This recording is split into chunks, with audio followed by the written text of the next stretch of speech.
10 fights in 2024 that don't make sense in hindsight. You know when you really think something's going to happen? And then when it doesn't happen, you're disappointed. But you can at least acknowledge, that makes a little bit of sense. You know, in hindsight, I can see how that happened. My bad. Well, this is the opposite. These are the ones where you look back and you go, how did that even happen? Seriously, how did that happen? And this list is a little bit hard because, Gabriela Fernandez versus Wayne Kong, obviously that makes zero sense in hindsight, but flukes happen. Can we just count every fluke? That would be boring. Vitor Petrino getting guillotined by Anthony Smith doesn't make sense, but guillotines happen. He's undefeated as well. I can see it a little bit. Weird stuff happens. Paul Craig, all of his wins are weird, but then again, he's really good at triangles and jiu-jitsu. If you take him down, you might get triangled. So is it that bad to say that, Ankalaev getting triangled is bad in hindsight? I don't know. See, it's not the easiest list. But yes, this is my list, so deal with it. You might not agree with some of these, but I reckon they're pretty good. These are the ones that I just go back and I go, how the fuck did that happen? Seriously, how did that happen? And starting with number one, let's go now. Nate Landwehr versus Jamal Emmers. How the fuck did Jamal Emmers get KO'd in the first round by Nate Landwehr? Seriously, I don't get that one. Split decision against Jack Jenkins. Lays out Dennis Bazooka. Oh, don't give him Nate Landwehr though. He'll get KO'd and fucked up in the first round. Seriously, I don't get that one. Nate Landwehr, obviously he can break guys over the distance, but he's not really known for sick combos and a wicked uppercut up the middle. How the fuck did he do that one? Seriously, I think about that one in the shower sometimes and I just go, how, Jamal? How did you lose that? Seriously. Nate Landwehr was coming off getting bashed the shit out of by Dan Ige, and beat Austin Lingo before that? But yeah, Jamal Emmers, the really technical striker, it's not like he gasses like Onama. So this one I really don't get it. And this is my prime example. This is why it's number one. God, have I said it enough? I don't get this one at all. Jamal Emmers gets KO'd brutally in the first round. And it's not even like some weird shot landed. It was like with 17 seconds to go in the first round. So the round was nearly over. He'd just figured him out and just KO'd him weirdly. God, that one I just don't get it. I really don't. All right, number two. See if you agree with that last one. Also, leave in the comments others that I may have missed. I couldn't get them all. But, another service announcement. You might not agree with these at all. But this is my list, so, calm down, dude. Rafael Fiziev versus Justin Gaethje. Yep, that's right. I really don't get this one at all. Especially a decision. He just out-techniques Rafael Fiziev over 3 rounds and just picks him apart with his jab and beats him up. How the fuck did that even happen? With the strikes that we know Fiziev's able to let off. Those rapid body kicks and just ripping body combos. But no, it's the weird wide swinging Justin Gaethje and his stiff jab that trumps it all. I remember watching Countdown and Fiziev was like, I've got 100 Justin Gaethjes in the gym that I train. This is easy. This guy's a Muay Thai coach. But then no. Gaethje's weird approach and leg kicks and stuff. This one doesn't make sense. Especially to pick it up over 3 rounds and just bash him. Imagine if this fight got made right now. Who are you picking? Probably Rafael Fiziev. And I know maybe it's because of the damage on Gaethje now, but seriously, something I wanted to note as well. These fights, when you look back, even you want to pick the person that lost again. So yeah, that's also something that I factored in as well. When say these fights got made right now, who would you pick? I'd pick everyone on the other side. Yeah. No way I'm picking Nate Landwehr to KO Jamal Emmers again. And I'm not picking Gaethje to easily decision Rafael Fiziev. That one doesn't make sense. All right, let's move on. Now, I don't think people will agree with this one at all, but seriously, it gets on my nerves. Dustin Jacoby versus Dominick Reyes. How did that even happen? Well, and this one kind of falls into maybe a little bit of a fluke. And also, it's just such a little cool story. Oh, he's back. that may be just, written in the stars. But Dustin Jacoby is good at finding people's chin in the first round. And Dominick Reyes looked absolutely lost against Ryan Spann. Looked like a shell of himself, like he didn't know what he was doing. Gets put down by a stiff jab and just instantly out cold. Coming off 3 TKOs, Jacoby can definitely find your chin in the first round with a 1-2. KO's Dawson. KO's my boy Kennedy Nzechukwu, who has a little bit of a glass jaw, but the point is we've seen Jacoby sneak a 2 through people's guard and just lay them out. Now he's versing Dominick Reyes, and also something to note about Jacoby, he hasn't got KO'd in the UFC yet until this fight. Coming off the Alonzo Menifield loss, where he got dropped in a couple rounds, got dropped in a lot of rounds against Azamat as well. So I suppose that his chin might have been dwindling and Reyes caught him at the right time. But man, yeah, just counter shots Jacoby and KOs him in the first round. I don't get that one. And now I need a bit of water because, gosh, I don't get that one. How did he do that? But I know a lot of people picked Reyes for just some fluky reason. So people might not agree with that one at all. But yeah, I don't get that one. Jacoby, good, picked apart Khalil Roundtree as well and dealt with him easily. KOing these guys in the first round, Azamat 3 rounds, putting on him late. The Alonzo loss is bad.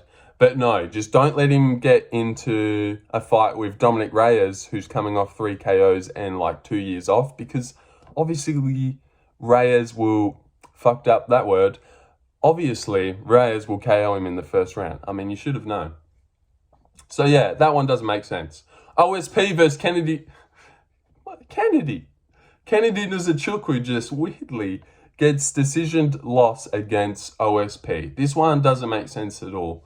But also something I want to know, when you do get KO'd in the first round, usually in your next fight, you're weird. And you sometimes go to a slow decision where you look slow, and maybe round 3, you snap into things and look a bit better. But, coming back to fights after a first round KO, you do always look a bit strange. So a little benefit of the doubt here for Kennedy. But OSP was also coming off a first round KO, so I don't know how much leeway we can really grant Kennedy here. How the fuck did he go to decision and lose to OSP this year? This year this happened, and then he goes up. I know it's Chris Barnett, but those teeps are lightning fast, are they not? How fast are those teeps to the stomach? This guy is good. He's coming to a top 5 near you at heavyweight. But no, OSP just sorts him out and schools him over 3 rounds, keeps him honest with a shit teep and some slow jabs. And Kennedy just can't figure it out. Cannot figure it out. This one makes zero fucking sense. And then I did, but you might think, OSP, he might be back into the groove of things. No, Spann just 2s him and lays him out anyway, guillotines him instantly, just to show Kennedy how shit you are for that one. Good job, Kennedy Nzechukwu. What a shit loss on your record. That makes zero fucking sense when you think about it. Seriously. Especially when this guy's going to be problems at heavyweight. It's going to make even less sense in hindsight. Here's another one. And this one's a little bit funny. This one, you can make a reason for it in hindsight. CeeRod versus Julian Erosa. Christian Rodriguez beats every undefeated prospect you can throw at him, but don't throw a 37-year-old 29-11 Julian Erosa. He'll obviously get scrapped out and subbed in the first round. Come on, you had to have known that, seriously. And you know what else is funny? Now they're we shouldn't have given CeeRod that old vet, my bad. Now they've given him another undefeated prospect I can't remember the name of, but he's pretty good as well. So weird. Weird how you beat 3 prospects. They're oh God, this guy won't stop fucking up our plans. I suppose maybe we should start building CeeRod up. Let's give him a winnable Julian Erosa. Nope, gets guillotined in the first round. And I know weird guillotines happen, but you know what happened in Julian's fight before this one? A weird guillotine in the first round. So you'd imagine his coaches would have been hey, I know you've seen Julian's last fight. He's got a pretty good guillotine. Watch out for that. But no, CeeRod sticks his head into a guillotine in the first round anyway.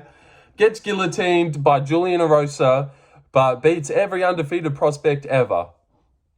And he probably beats that guy that he's matched up against now. Seriously, I'm never not trusting CeeRod against undefeated guys. I picked him to beat Bulgarian, and he did. That wasn't a robbery. All right, here's another one.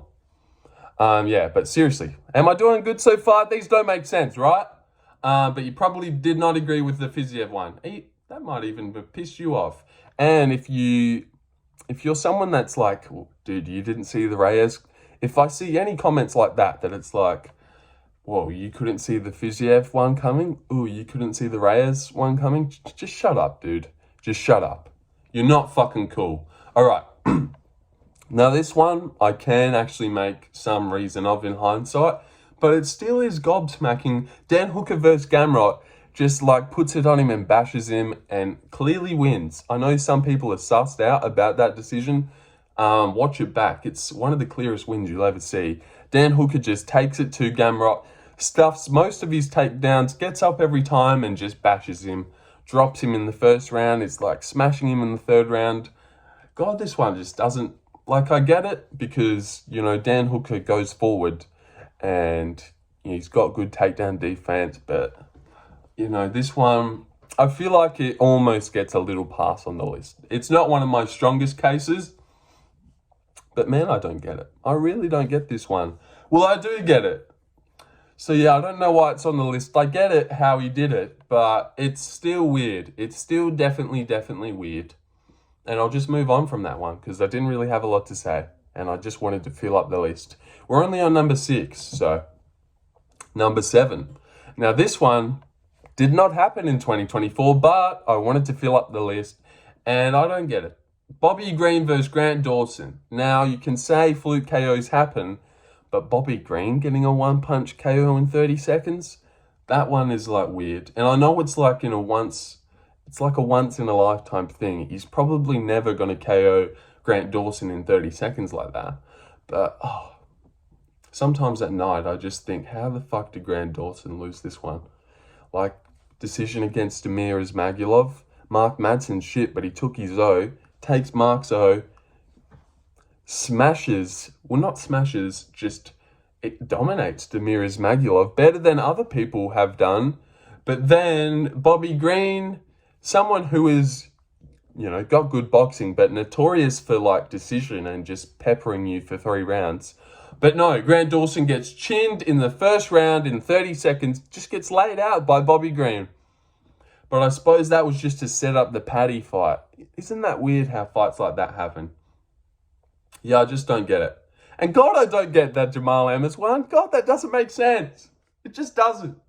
I don't know if I talked about that for long enough, but Nate Landwehr, KO and Jamal Emmers makes fucking 0 sense. God damn it. All right. And Bobby Green was just coming off that weird Tony Ferguson performance where he looked shit. But no, KO's Grant Dawson, who's like 22-1, just KOs him instantly. Here's some honourable mentions to like finish off the list. So this is like 8, 9, 10. Just, chuck any one of these ones, but I could see reason for them, so I didn't put a number on them. But I get it. GM3 versus Edmund Shabazian. That one, like, it's Edmund Shabazian, so there's a chance that he's going to fumble a finish and get broken late.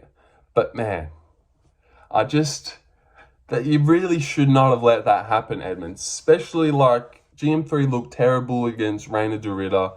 He always looks terrible. And Shabazian, I honestly want to say, has better striking than Reina. I don't think that's too crazy to say. Snappy, fast hands. He was like on his way to finishing Anthony Hernandez as well. Like, he was landing good shit against Anthony Hernandez, but put Gerald Mearshart in there. He gets broken and finished in the second round. Fluffy Hernandez took him 3 rounds before he broke him in the third. But no, Gerald Mearshart gets you out of there in 2 and subs you and just breaks you. I know he fumbled a pretty long finish, so that's why this one happened, but it's just, yeah. Edmund Shabazian, losing to GM3 does not make sense in hindsight. It doesn't. But you can reason it. Wayne Kong versus Gabriel Fernandez. I know I already talked about that one, but goddamn, why the fuck did that happen? That did not make sense at all. Magny versus Malott. I suppose, you know, Malott's a bit green. Magny can pull off a late one. It was weird. So that's like an honourable mention. This one actually, I suppose, is really good. The only reason I didn't talk about it at all is because I picked William Gomez to split decision Joe Anderson Brito because he's got the exact same style as Bill Algeo. Go look at my video. I said that shit. So yeah, I didn't really count this one, but maybe someone would comment, Gomez versus Brito makes no sense in hindsight. It does. It does if you've got a brain. But yeah, I don't get that one as well either. Well, I do. For the reasons I just said, I picked him to do that. But that is a weird one. Just even thinking why. It's like Brito just losing to Gomez. That's weird. Here's another weird one. Now, this one probably deserved a number because it makes no sense. How did Rosenstruck beat our Lord and Savior, the greatest of all time, Shamil Gaziev? I really don't get how he was able to do that, but he did. Yasmin Jauregri's any of her fights against a Brazilian girl, those don't make sense, but flukes happen, so I get them. But it's annoying. Like I said, Paul Craig. I know this didn't happen in 2024, but how the fuck did he sub Ankalaev and then in his next fight, he gets subbed by Jimmy Crew? That doesn't make sense, and I like to bring that up a lot because, boom, subs Ankalaev, takes Euro, thanks for coming. Oh, Jimmy Crew, the little midget 6-foot dwarf from Australia? No, his jiu-jitsu's too good, subs me. Yep, and so that's my list of 7. I know I said 10, but I lied. 10's obviously a better number than 7. And that's why you clicked. But it's 17 minutes in, you're probably not here still. But if you are, how about throwing me a subscription? Actually only if you're only going to religiously, 2 onlys in there, gosh. Only if you're going to religiously watch everything I post from start to finish. Otherwise, there's probably no point subscribing. But yeah, what did you think of the video? Maybe you were expecting cool edits. That might have been more of a well-done video, but I've just got my phone. Eventually down the line, I will learn to edit, and I'll make sick montages and cool videos. Probably not. But yeah, just for now, we've got a phone. So let's see, was it good enough with just the phone? Yep. And that's it. That's the list done. 10 fights that don't make sense in hindsight. Yeah, you just don't get it. I just don't get it. Yeah, that's my list. Hopefully people click on this video a little bit just to spice up their day. You know, you're at work, you've got to airport in. All right, fuck. Let's just end the video now. Can't speak. Cannot speak. All right. Thanks for watching, though. If you did, leave... Nah, all right. Well, thank you.